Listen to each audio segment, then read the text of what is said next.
કલ્પના કરો, તમે આખી જિંદગી ભગવાનને શોધતા રહ્યા.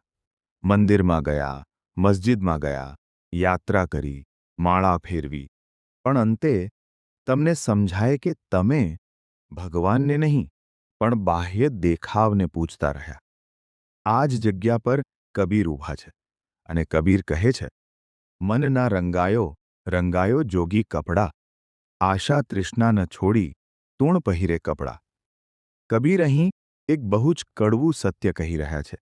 કબીર કહે છે કે માણસે પોતાના કપડાં બદલી નાખ્યા, પોતાની ઓળખ બદલાવી દીધી, બહારથી જોગી જેવો દેખાવ બનાવી લીધો, પણ અંદર શું થયું?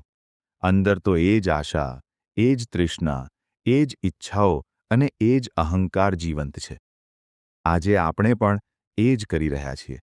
આપણે આપણા સોશિયલ મીડિયા પર આધ્યાત્મિક વાતો મૂકીએ છીએ, મંદિર જઈને ફોટા મૂકી દઈએ છીએ અને આપણને લાગે છે કે આપણે બદલાઈ ગયા. પણ કબીર કહે છે કે જ્યાં સુધી મનનો રંગ બદલાતો નથી, ત્યાં સુધી આ બધું ફક્ત એક નાટક છે.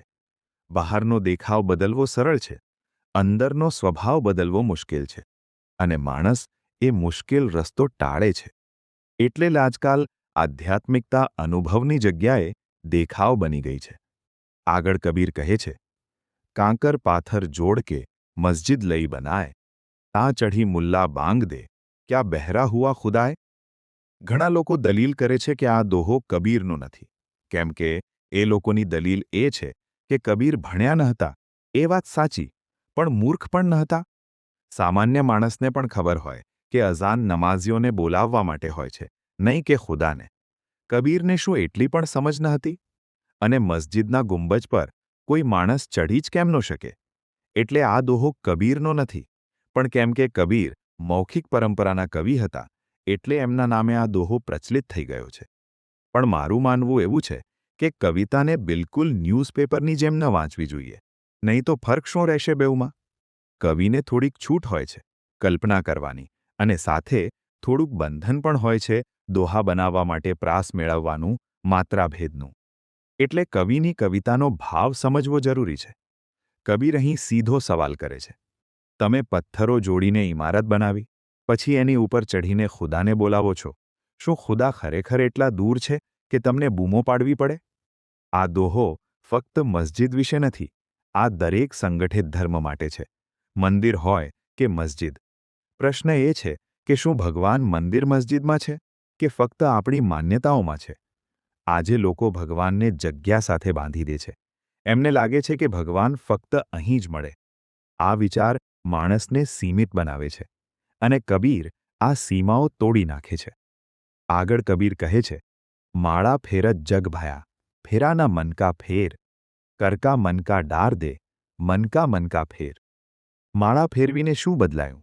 જો મન એનું એ જ રહ્યું તો? આજે લોકો જપ કરે છે, મંત્ર બોલે છે, પણ એ કરવાથી જીવનમાં કોઈ ફેરફાર નથી આવતો. ગુસ્સો એ જ, અહંકાર એ જ, અને ઈર્ષ્યા પણ એ જ, કામનો પ્રભાવ પણ એ જ. કબીર કહે છે કે હાથની માળા નહીં, મનની માળા ફેરવો. સાચું પરિવર્તન અંદરથી આવે છે, બહારથી નહીં.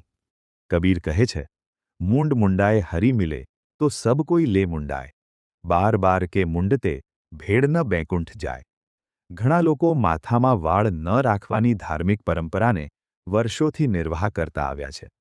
કબીર એ તરફ ઇશારો કરતા કહે છે કે જો માથું મુંડાવાથી ભગવાન મળે તો દરેક માણસ એવું કરી લે.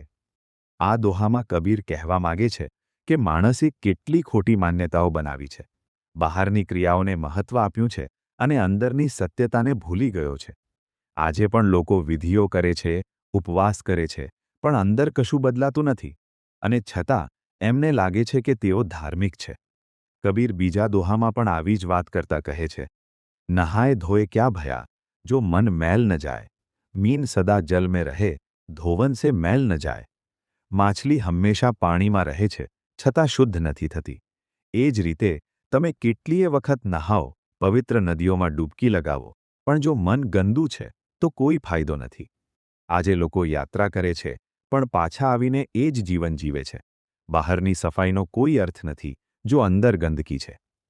ધર્મ કે ધંધે જગત મેં સબ કોઈ કરે વ્યાપાર, કહે કબીર સાચા વહી જો ભીતર કરે વિચાર. કબીર કહે છે કે ધર્મ હવે ધંધો બની ગયો છે. આજે લોકો ભગવાનના નામે કમાણી કરે છે, લોકોના ભાઈનો ઉપયોગ કરે છે. આ કરો તો સુખ મળશે, આ નહીં કરો તો દુઃખ આવશે, જેનાથી સામાન્ય માણસનું શોષણ થાય. સમાજમાં આપણી આસપાસ આપણે ઘણા કિસ્સા જોતા હોઈએ છીએ. ન્યૂઝપેપરમાં રોજ કોઈકને કોઈક બાબા વિશે વાંચતા હોઈએ છીએ. મોટાભાગના પાખંડી લોકોના નામ પણ આપણે જાણતા હોઈએ છીએ અને લોકોની ભીડ પણ આપણે જોતા હોઈએ છીએ. પણ સાચો માણસ એ છે જે અંદર વિચાર કરે છે, જે અંધપણે નથી માનતો. કબીર કહે છે, કાજી મુલ્લા પઢી પઢી રોયા, પંડિત પઢ્યા ન કોય. ઢૂંઢે ભીતર જો મિલે તો સાચા સોય. શાસ્ત્રો અથવા ધાર્મિક પુસ્તકો વાંચવાથી સત્ય નથી મળતું. આજે લોકો માહિતી ભેગી કરે છે, પણ જીવન બદલાતું નથી. સત્ય અંદર છે, બહાર નહીં. આ જ ભાવ કબીરના બીજા એક દોહામાં પણ છે. જોગી જોગ ન જાણે, પઢી પઢી ગઢે કિતાબ, મન ભીતર જો ઝાંકે તાહી મિલે જનાબ. આજે આધ્યાત્મિકતા દેખાવ બની ગઈ છે. લોકો બહારથી બદલાય છે, અંદરથી નહીં. કબીર વારંવાર ભાર મૂકીને કહે છે, સાચો જોગી એ છે જે પોતાના મનને ઓળખે. આગળ કબીર કહે છે, અંધા અંધે ઠેલિયા, દોનો કૂપ પડંત. આજે લોકો વિચાર્યા વગર ધાર્મિક પરંપરાઓને માનતા જાય છે. જેને સત્ય ખબર નથી એ પણ બીજાને માર્ગ બતાવે છે અને બંને ખોટા રસ્તે જાય છે. જેમ કે કબીર કહે છે, ગંગા ગયે ગંગાદાસ, જમુના ગયે જમદાસ, સરયુ ગયે સરદાસ, મન ન ગયો હરિદાસ. યાત્રા શરીર કરે છે, મન નહીં. જો મન બદલાતું નથી તો યાત્રા ફક્ત પ્રવાસ છે. વાત સાચી પણ છે અને થોડી ગંભીર પણ, કેમ કે આપણે આપણા યાત્રા સ્થળોને પ્રવાસના સ્થળ બનાવી દીધા છે. સાધુ એસા ચાહીએ જૈસા સૂપ સુભાય, સાર સાર કો ગહી રહે, થોથા દેઈ ઉડાય. સાચો સાધુ એ છે જે સત્ય અને અસત્યમાં ભેદ કરી શકે.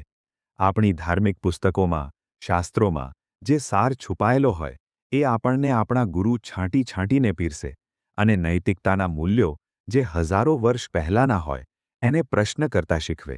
કેમ કે નૈતિકતા હંમેશા સમયની સાપેક્ષ હોય છે. સમય બદલાય એમ નૈતિકતાના મૂલ્યો પણ બદલાય. પણ આજે લોકો સવાલ પૂછતા નથી, ફક્ત માનતા જાય છે. અને એ જ કારણ છે કે ખોટી માન્યતાઓ વધી રહી છે.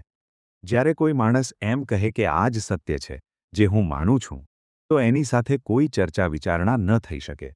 પણ જ્યારે કોઈ માણસ એમ કહે કે સત્ય આવું જ હોય એવું હું જાણું છું, તો એ માણસ સાથે ચર્ચા વિચારણા કરી શકાય.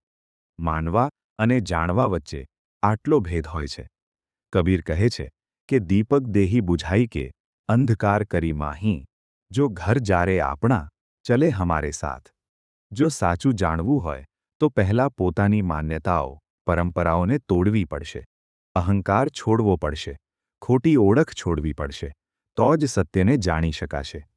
કબીર આગળ જણાવે છે કે જહાં ખોજે તહાં નાહી, જહાં નાહી તહાં પાય. કહે કબીર પરદેસિયા, ઘર કા માર્ગ ભુલાય. જે વસ્તુ જ્યાં ખોવાઈ હોય ત્યાં જ શોધવી પડે. તમે બહાર શોધી રહ્યા છો, જ્યારે સત્ય તમારી ભીતર જ છે. માણસ પોતાનો મૂળ રસ્તો ભૂલી ગયો છે, એટલે સત્યને બહાર શોધે છે. આગળ જણાવતા કબીર કહે છે, અંતર ગગન ઘટા ગહરાની, બાજત અનહદ તોર. કહે કબીર સુનો ભાઈ સાધો, યે તો ઘર કા ઠોર. જ્યારે માણસ અંદર જાય છે ત્યારે જ સાચો અનુભવ થાય છે. બહાર અવાજ છે, અંદર શાંતિ છે. અંતમાં કબીર તમને ડરાવતા નથી, તમને જગાડે છે. પ્રશ્ન એક જ છે, તમે સત્ય શોધશો કે દેખાવમાં જ જીવતા રહેશો? કહે કબીર, જે અંદર ઉતર્યો એ જ સત્યને પામ્યો. જો આ વિચાર તમને સ્પર્શ્યો હોય તો વિડીયોને આગળ પહોંચાડજો. આપણો વારસો સાથે જોડાયેલા રહો. વિચાર, વિવેક, સત્યની શોધ માટે. ધન્યવાદ.